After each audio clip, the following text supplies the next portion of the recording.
बहुत शुक्रिया। किंतु परंतु बहुत देर से आपका इंतज़ार कर रहा था और हम सोच रहे थे कि कब आप आएँगे। फ़ॉरेन पॉलिसी भारत की बहुत ज़्यादा एक बिगड़े हुए रास्ते पे चली गई है, बल्कि एक टेल स्पिनिंग चल रही है। वो कब, कहाँ, किधर, किस मोड़ पे जाएगी, कहाँ वो जाके गिरेगी, ये समझ में नहीं आ रहा है। देश-विदेश में हमारे लोगों को भेज करके, अपोज़िशन मेंबर्स को भेज करके अपनी बात बताने की ज़रूरत पड़ रही है। ऐसे में जबकि 26 लोग पॉइंट ब्लैंक मारे गए और इस दुर्दांत तरीके से मारे गए कि उनको उनकी आइडेंटिटी देख कर के मारा गया और ये एहसास कराया गया कि भारत के अंदर शायद कोई हिंदू मुस्लिम इस तरह की रिफ्ट चल रही है, जो आतंकवादी भी ये सब कर रहे हैं। ऐसे में जब हमें विदेशों में अपने अपोज़िशन के लोग भेजने पड़ रहे हैं, हमारे मोदी साहब इतने सालों से विदेश भ्रमण कर रहे हैं, उन्होंने कितने दोस्त कमाए, हमें फ़ॉरेन पॉलिसी के नाम पे कितनी मज़बूती मिली। दुनिया हमारा जो मौक़िफ़ है कश्मीर के ऊपर और जो पाकिस्तान के साथ हमारे रिश्ते हैं, उसमें हमारा नज़रिया दुनिया क्यों नहीं समझ पा रही है? इस समय हमारे पास देश और विदेश में कितने दोस्त बचे हैं?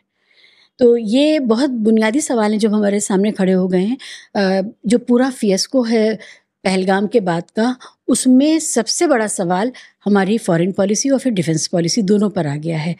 तो मीडिया पे भी बात करेंगे कि मीडिया ने किस तरह उसको और ज़्यादा डैमेज किया, लेकिन सबसे पहले फ़ॉरेन पॉलिसी। हमारे जो पहलगाम में हुआ उसके ऊपर 2 मिनट में बोलता हूँ। बाद में फॉरेन पॉलिसी आती है, क्योंकि हमारी जो अंदरूनी बातें हैं उसको अगर हम ठीक नहीं कर पाए हैं और उसका ठीक से हम मैनेजमेंट नहीं कर पाए, तो फिर बाहर की बातों को स्वाभाविक रूप से हम ढलान पर आ जाती हुई नजर आएगी। पहला तो पहलगाम में जो हमला हुआ, आज 1 महीने से ज़्यादा हो गए हैं उसको टाइम, और आज तक जिन आतंकवादियों ने वो हमला किया, उन आतंकवादियों से में से एक भी व्यक्ति मिला नहीं। हालांकि वो 250 किलोमीटर करीब करीब अंदर आए देश के, और 250 किलोमीटर वापस गए। आप अगर माने तो बाहर से आए थे, तो फिर उनको कभी वो मिले नहीं। और वो मिले नहीं, इसके ऊपर नीदरलैंड की जर्नलिस्ट ने जयशंकर साहब का इंटरव्यू लिया, तो उसमें वो बोले उनके चित्र हैं। तो चित्र तो हमारे भगवान के भी है, इसका मतलब हमने भगवान नहीं पाए ना। भगवान के चित्र हैं, शैतान के चित्र हैं, देव देवताओं के चित्र हैं, सबके चित्र हैं। चित्र का मतलब वो नहीं, बात खत्म। अब जयशंकर जो कहते हैं वो चित्र है, इसका मतलब वो मिल नहीं रहे हैं। दूसरी तरफ यशवंत सिन्हा जी ने ये कहा है वो कभी नहीं मिलेंगे, क्योंकि पुलवामा का जो अटैक हुआ उसमें आरडीएक्स कहाँ से आया, वो देविंदर सिंह का आगे क्या हुआ, उनके साथ आतंकवादी पकड़े गए थे तो उन्होंने बोला यार खेल खराब मत करो, तो वो क्यों किया। तो ये सारी जो सवाल है वो मोदी काल में आतंकवादियों के नाम नहीं होते। ये आपको एक मजेदार बात याद है, 14 से पहले आतंकवादियों का नाम होता था, कसाब, जो भी अफजल गुरु, जो भी सही गलत जो भी नाम होता था उनका, हमको मालूम होता था ये आतंकवादी है, इसको फांसी होगी, ये होगा। अब आतंकवादियों का नाम नहीं होते, वो मिलते भी नहीं है, एक बात। दूसरी बात, जो मुसलमानों का हितैषी है, यहाँ के हिंदुस्तान के मुसलमानों का हितैषी है, वो हिंदुओं को पकड़ के सिर्फ आदमियों को अलग करके कलमा पढ़ने के लिए कहकर मारकर फिर डायलॉग बाजी करके कि जाओ जाकर बताओ मोदी से, ऐसा थोड़ी करेगा। इतना टाइम होता है कि आतंकवादियों के पास? बहुत स्क्रिप्टेड है ये। स्क्रिप्टेड से ज्यादा है, मुझे लगता है कि ये तो स्क्रिप्टेड भी होता तो एक्ट स्क्रिप्टेड होता है, यहां तक डायलॉग भी स्क्रिप्टेड लगते हैं मुझे, क्योंकि ये जो डायलॉग राइटर हैं इनके, उनके किसी और के डायलॉग राइटर से मेल खा रहे हैं। देखिए आप थोड़ा तो ये जो है इनकी बचपन में जो इन्होंने सलीम जावेद की फिल्में देखी हैं, उनकी सस्ती कॉपी करने की कोशिश की है, वो डायलॉग राइटर दोनों तरफ दिखते हैं मुझे। एक, अब ऐसे डायलॉग बाजी करके हासिल क्या होगा कि हिंदू और मुसलमानों में कम्युनलिज्म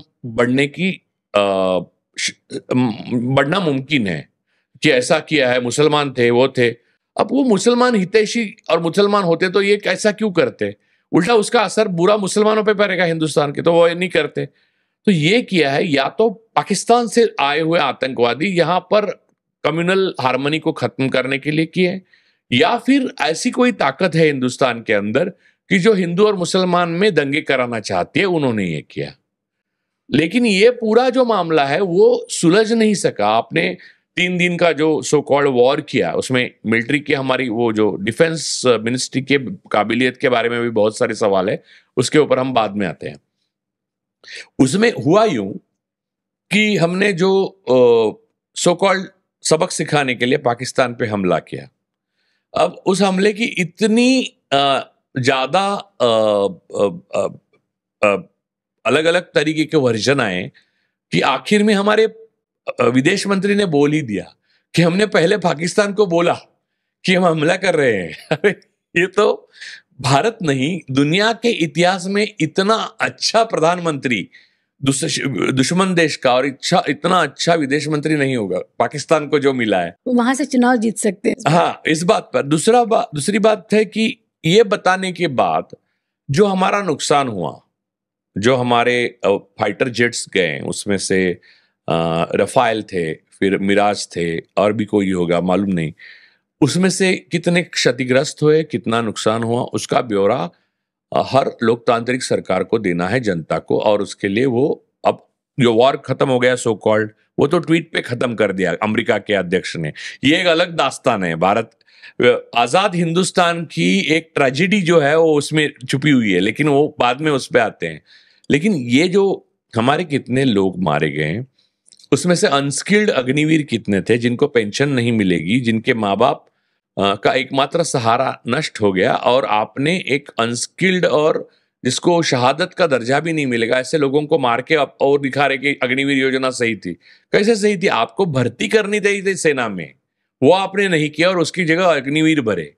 तो बात वो भी है, उसकी सारा जो बैलेंस शीट है, हमारी क्षति, जो संसाधन, ये जेट्स और बाकी सामान, और हमारे मनुष्य बल जो यानी ह्यूमन रिसोर्स, उसका भी नुकसान, वो सारा हमें पार्लियामेंट के सामने प्रधानमंत्री को रखना नहीं चाहिए। स्पेशल सेशन बुला के वो रखा नहीं गया। सारा गुप्त, आतंकवादी गुप्त, उनके नाम गुप्त, वो गायब, और ये डायलॉग वायलॉग उन्होंने मारे। यानी इतना उनको सुकून से आए थे वो कि उनको गारंटी थी कि मुझे कोई पकड़ेगा नहीं। तभी आप बोल सकते हो ना, यानी औरत को अलग किया, यानी वो सब हिंदी फिल्मों की जो एकदम सात्विक होते हैं ना आतंकवादी, जो हीरो की सुनते हैं आखिर में, 2 आंखें 12 हाथ वाले टाइप्स, वो सिर्फ औरतों को और बच्चों को अलग किया। आदमी को कलमा पढ़ने को बोला, फिर उसको मारा, नहीं पढ़ने को आया तो हिंदू समझ के, और बोला कि औरतों को बोला कि जाओ जाकर मोदी से बोलो। अरे वाह, ये इतना टाइम अगर फुर्सत में आते हैं आतंकवादी, तो कोई बड़ी शक्ति उनके पीछे है हिंदुस्तान के अंदर। हिंदुस्तान के बाहर तो है ही पाकिस्तान, लेकिन हिंदुस्तान के अंदर भी उसको कोई पनाह दे रहा है। और उसके बाद इतने जवान हमारे मरे, इतना हमारा नुकसान हुआ, वो उसका ऊपर आधिकारिक रूप से पुष्टि नहीं की है भारत सरकार ने, लेकिन हमारे कुछ तो नुकसान हुआ ना, वो नुकसान हुआ। लेकिन वो 4 लोग नहीं मिले, और अमित शाह सबको कहते जा रहे हैं कि हमने 100 लोग मारे। अरे बेचारे 100 लोग वो वहां क्यों मारे जो 4 ही मारने थे आपको?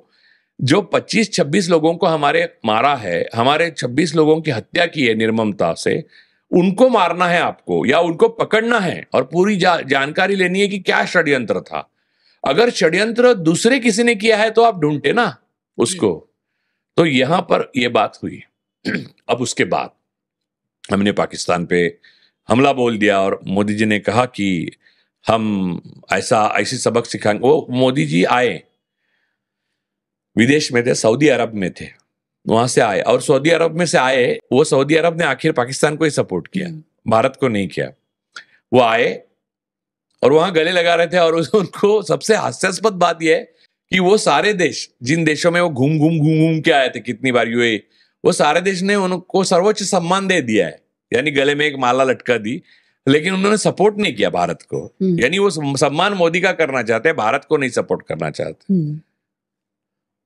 तो मोदी जी आने के बाद वो पहुंच जाते, पहलगाम जाते, लोगों के घर जाते, या लोगों को मिलने के लिए बुलाते, जो लोग उसमें सैलानी अपने लाइफ में बहुत इम्पोर्टेंट चीज, यानी अपनी पति, किसी ने बेटा, किसी ने भाई, किसी ने बाप खोया था, वो सब नहीं किया। मोदी जी गए बिहार में जहां चुनाव है, वहां मधुबनी में जाकर उन्होंने अंग्रेजी में भाषण किया। उसका कोई लॉजिक ही नहीं है पहली बात तो, क्योंकि मोदी जी अमेरिका गए तो हिंदी में बात कर रहे थे। और मधुबनी में जाके उन्होंने बहुत सख्त वार्निंग दी अंग्रेजी में। मधुबनी में लोगों को उन्हीं स्थानीय भाषा जो हिंदी की डायलेक्ट है वो ज्यादा अच्छी आती, हिंदी भी ठीक नहीं आती। वहां उन्होंने अंग्रेजी में बताया, तो वहां जो लोग आए थे वो बोले कि अचानक क्या हो गया, तो जो आया वो टेलीप्रॉम्प्टर पे लोग बताया। पाई नेटवर्क होता है और अपनी अपनी इंफॉर्मेशन निकालने के तरीके होते हैं, तो उनको मालूम है कि भारत में क्या हो रहा है। बिल्ली अगर आंख बंद करके दूध पीती है तो इसका मतलब ये नहीं कि लोगों को मालूम नहीं कि बिल्ली ने दूध पिया है। तो खैर ये जो जंग जैसी परिस्थितियां निर्माण हुई उसमें 2-3 दिन हमारा क्या हो रहा। अब ये है कि गांव गांव में, महाराष्ट्र में मैं रहता हूं, मुझे मालूम है सातारा से लेके मुंबई तक कितने जवान शहीद हो रहे थे, उनकी डेड बॉडीज आ रही थी। और ये सिर्फ महाराष्ट्र की बात नहीं है, बिहार में हो रहा था, हरियाणा में हो रहा था, हर जगह हो रहा था, लेकिन आधिकारिक रूप से कुछ भी बताया नहीं जा रहा था। बिहार में तो एक मुसलमान अपना शहीद जो हुआ उसके लिए नीतीश गवर्नमेंट गई भी नहीं उनको लेने के लिए, तो तेजस्वी यादव और विपक्ष के लोग गए थे। तो ये सारी बातें हो रही थी एक तरफ, और रोज लोग सोचते थे कि आज क्या होगा। तो शाम को सारे जो चैनल थे, मीडिया था भारत का, उसमें एक दिन सारे विश्व समुदाय और भारत के लोग भौचक्के रह गए, क्योंकि हमने इस्लामाबाद जीता, लाहौर जल रहा था और कराची को पूरी कराची छोड़ के लोग भाग गए थे। और दूसरे क्या है कि पाकिस्तान की जो इंफॉर्मेशन इन्फ्लक्स था उसके द्वारा वो डाल रहे थे कि वो मजाक कर रहे हैं टीवी पे अपने ये न्यूज। और यहाँ पर रुबिका लियाकत से लेके अर्नब गोस्वामी से लेके गौरव सावंत, सुशांत सिन्हा, अमिश देवगन, ये लोग, अब आज तक ने तो इनोवेटिव आइडिया किया था कि दुनिया की किसी भी वॉर में मैंने देखा नहीं है, अगर मैं गलत हूं और मैंने कम देखा है तो मुझे बताया अरुण पुरी कलीपुरी जी, न्यूज के बीच में ऐसे सायरन बजाने का जो नया टेक्निक जो है, जिसकी वजह से कान भी पक जाते हैं और दिमाग भी घूम जाते, हिल जाता है, उसमें बीच में गौरव सावंत भी बोल रहा था, वो भी झूठ बोल रहा था, लेकिन ये सारी चीजें हो रही थी। और उसमें उस शाम को रात तक, मुझे लगता है 7 बजे से लेकर रात को 11 बजे तक हमने पाकिस्तान को पूरा जीत लिया था, तबाह हो गया था। और पाकिस्तान के लोग तितर बितर भाग रहे थे, यानी ऐसा नहीं है, पाकिस्तान का एक ठिकाना बचा नहीं कि जहां पर हिंदुस्तान की मोदी की सेना नहीं पहुंची। वो हिंदुस्तान की सेना नहीं बोलते, मोदी की सेना, तो मोदी की सेना नहीं पहुंची। Indian army is a professional army, उसमें कुछ हिस्सा है जो गलत भी, उस पर भी हम आते हैं, लेकिन भारत की सेना के बारे में इतना मजाक किसी ने नहीं किया था आज तक। मुझे ऐसा लगता है कि मीडिया ने भारत का सेना का अपमान किया। तो ये थी आज की वीडियो। अगर आप भारतीय मीडिया का रिएक्शन देखना और सुनना पसंद करते हैं तो ज़ेड क्रिकेट को सब्सक्राइब करें, बेल आइकन पे क्लिक कर लें ताकि जैसे ही कोई नई वीडियो आए आपके पास फौरन से नोटिफिकेशन आ सके। इसके अलावा आप हमें फेसबुक और टिकटॉक पर भी फॉलो कर सकते हैं, लिंक आपको डिस्क्रिप्शन में मिल जाएगा। इंशाल्लाह अगली वीडियो में मुलाकात होगी, तब तक के लिए अल्लाह हाफ़िज़।